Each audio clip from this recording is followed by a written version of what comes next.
Hello ladies and gentlemen, welcome back. Force here, and today we'll be checking out The Swapper. This is a 2D indie puzzle platformer set in space. The game was developed by Facepalm Games and has already, prior to its launch, been awarded several accolades and was actually featured last year at PAX Prime. It's a rather interesting game. Beyond being a puzzle platformer, it also tries to deal with the question of humanity, what it means to be human in a world where clones exist. So you use clones to maneuver through the game and solve puzzles, but what about those clones? Do they have their own consciousness? Are they the same as the original? You know, should they be considered just as valuable as the original? And the reason this question comes up is because you are consistently disposing of your clones. Something else that is rather interesting about this game is its art style. It's got a really nice atmosphere, but the actual physical game art was constructed with everyday materials and clay models. So for example, this little spaceship that I was just in, that's actually a tin can.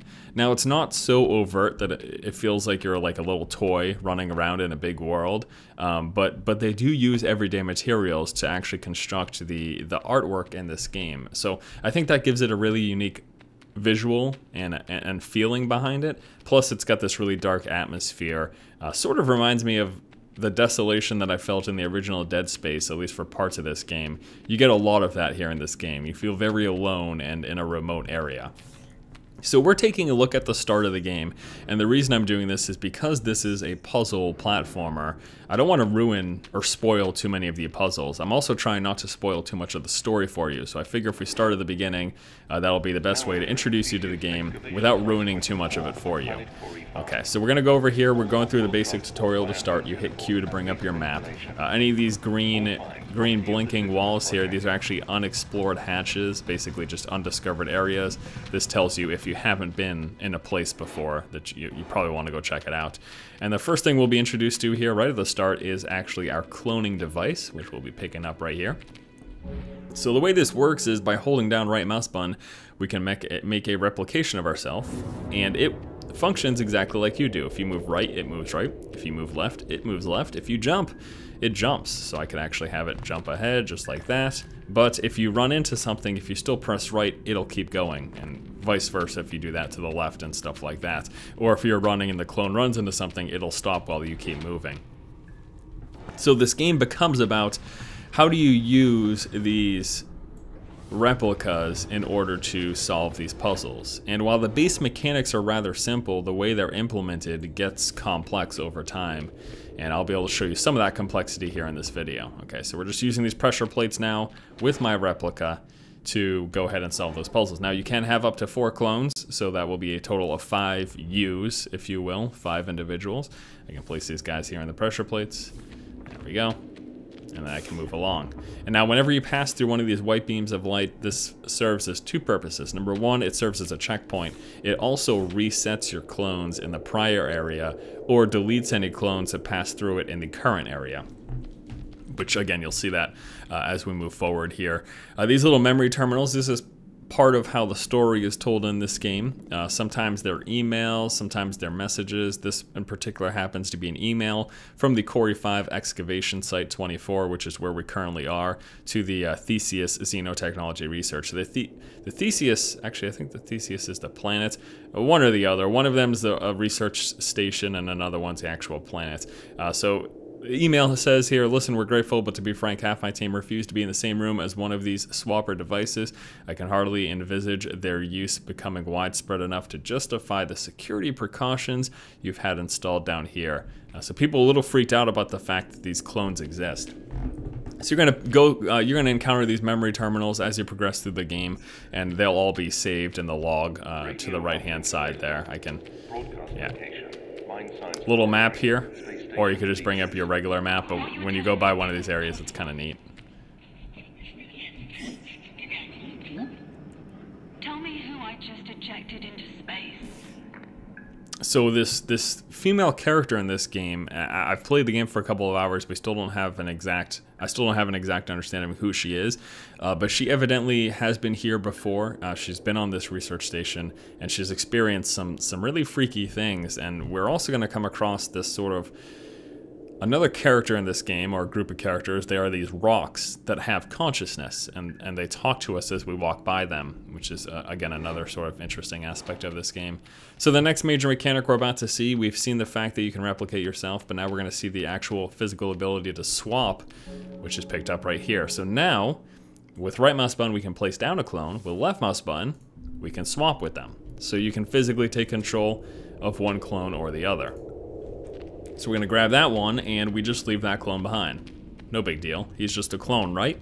But wait a second, he was just me, but now I'm him? So what happens to the clone? So that's the sort of thing, the game tries to be a little bit heady in that way, and I really do think that they succeed in just creating, I don't know, a very abysmal feeling. Like, I just dropped that clone off of that little cliff there, and he's pretty much dead now. So there are various lights in this game. In blue light, you cannot make a clone. So, if I can't make a clone up there in that pressure pad, how do I remove it? Well, we're going to get this pressure pad, which gets rid of the blue light, and then we're going to make a clone here. Swap. Make a clone here. And then he gets that, and then we can swap to this guy, and then we can move forward. Alright, fantastic. In red light, swap arrays cannot happen. So I can drop a clone in red light, but I cannot swap with him. So, again, how do I solve this puzzle? Well, we're gonna go ahead and do this right here. I'm gonna place the clone up there. We're gonna move this guy to the edge, and then we're gonna move that guy close enough so that I could swap with him, and then we can move forward. And then I just killed that clone. So they try to make this, you know, impactfulness of the fact that you're constantly switching who you are in control of and just dumping the other clones, you know, over cliffs, basically. Another memory terminal here, a little conversation. I need a security orb. I've been playing this out for weeks. I cannot get clearance back to Theseus. Help me out. I can't. I want to see my husband as much as you do yours. Interesting. So again, storytelling is done through that. All right, so we cannot do any swapper beams through this red light. So if I wanted to get back up there, I couldn't easily do it. We've got another console here. We're going to interact with that, which will lift this up. Press forward. I have a rescue team on the way. They'll be here in a day's time. Why not? There must be something we can... Again, listening to those conversations. I don't know what it is, but I got such a Dead Space vibe from this game. It's, you know, there's obviously no crazy monsters attacking me or anything like that. But again, just the feeling of desolation, the fact that we are set in space. And say hello, my friends. Say hello to the long-distance teleport machine. So we are currently on, we're currently planet side, and we're going to be going up to a space station soon, and that's going to be done through the teleportation machine. But in order to access that, we actually need to get ourselves encryption orbs, which are sort of like these security orbs. And you get these just by solving the various puzzles in the game. And we're going to go ahead and solve a puzzle to get an orb to take that device up to the space station. All right, so let's interact with the other memory terminal here. Another email. We need a faster turnaround down here. The last ship was supposed to go home 6 hours ago. Instead, you've got them shipping back more rock samples. They're tired. Please advise. Human labor being used to ship back these rock samples that have consciousness. I won't do it. Okay, so the way we're going to do this here is we're going to drop a clone up there, and then that removes that light, so we can drop a clone, swap, drop a clone, swap, and we have picked up the orb.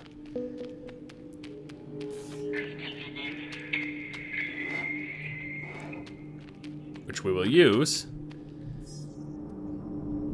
to activate the teleportation device. All right, let's teleport back to the space station Theseus here. So now we're up on the space station, and this is where things start to get really crazy. So this is where a majority of the game takes place. I can pan around here. The space station is rather large, and it's made up of all these different little rooms, which we're eventually able to teleport to and from. And essentially the way the game is broken down is you're solving puzzles to get those orbs to access additional areas. And the story unfolds as you do that. And here we are introduced to the rocks with consciousness. Hello, says the rock. And whenever you walk by it, he'll say the same thing. Now, you move across additional rocks, they continue to say more and more things, unfolding the story, and Rocks with Consciousness is a little bit crazy, I have to be honest with you, but it's part of the, I think, charm that I get from this game, and part of what I find rather interesting about this game. So I'd like to show you just a couple more puzzles before we wrap up this video, because things definitely do get a little more complex than what we've seen here. And actually, can I not? Yeah, this elevator should be coming up right now, and then we'll be able to move down there. Fantastic.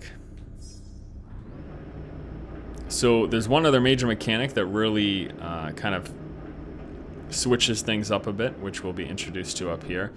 Or it's not a mechanic, just a use of the current mechanics that we have. It's nothing new.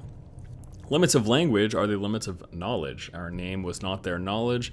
They thought of us as watchers. So when the humans first discovered these rocks that supposedly had thought, they were sort of confused by them. Needless to say, able to move objects by pressing S as we walk up to them and doing them over. Now, why do we need to do this here? Well, I can't. We are in an entirely blue light area, so I cannot create any replicas here. So I actually need to physically move an object in order to progress. And we are quarantined, so we can't get past those two areas right now, and we have to go to these undiscovered areas. Now we got a console orb. It requires 2 orbs. We only have 1, and we've got 3 unexplored hatches, so we're going to go through those. I'll show you those puzzles. And if you're wondering, Forrest, how are you solving these so quickly? Well, it's primarily due to the fact that I have already done these before. This one took me a little bit of time to figure out as well. And some of the earlier ones did too. So I'm going to be able to move that guy across now, and then once he's over here, we can lift up that light, and then I can do this and switch and get the orb. That was not so easy the first time around, I can assure you of that. Definitely took me a little bit of time. I found the puzzles overall fairly easy, but they do get increasingly more difficult over time, which sort of, I guess, the standard with these sorts of games. More rocks that have things to say.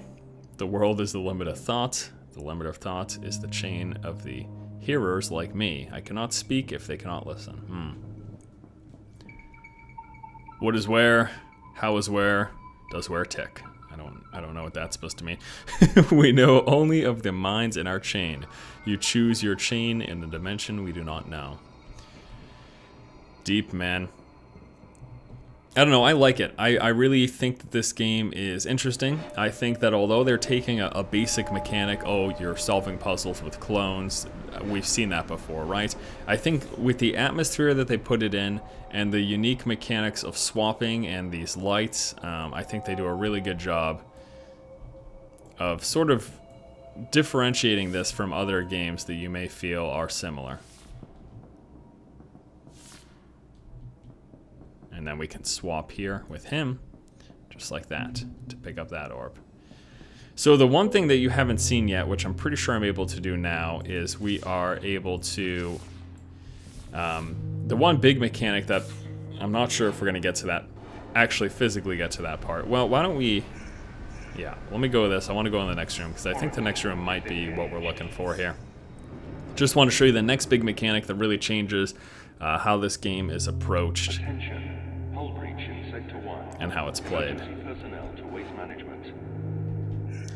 So, in big areas, how do we get through these big areas? Well, and something else that's really cool about this game is there's not much of a tutorial. We had that slight tutorial at the beginning, but figuring things out beyond this point is really up to the player.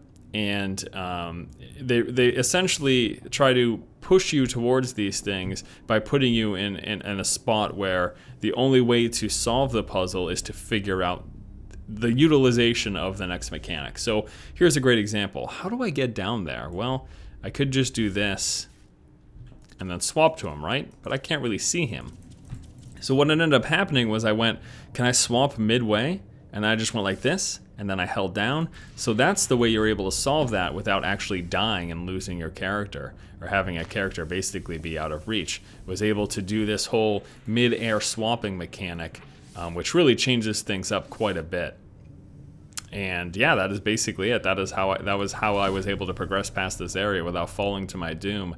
So I don't want to ruin any more of the puzzles for you guys, and I'd like to keep us where we are right here in terms of the progression of the game for that reason. But I must say, I think this is a really cool little game.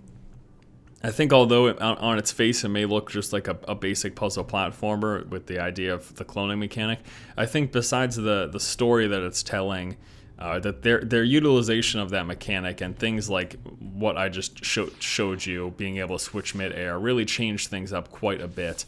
There's also a limit to it, so I just can't do that indefinitely. I have to work within my 4 clone confines, and that can become difficult with some puzzles. But yeah, that's that. I think we're going to wrap up this video again for the sake of me not spoiling anything else for you guys. But hopefully you've enjoyed what you've seen so far. I like the game. I think it's pretty neat. Once again, this is the Swapper, the 2D indie platformer from Facepalm Games. It's going to be available on Steam today, so definitely check it out if you're interested in what you've seen so far. Thank you guys so much for watching. If you like the content, please subscribe. And as always, keep watching and keep owning. Uh-oh, don't fall down. Sorry, clone. Or me. Did I just kill myself? I mean, I still can't figure that out. Am I killing myself by killing these clones? Is that supposed to be the deal here? It might be. Kind of makes sense, right? Bah, bah, bah.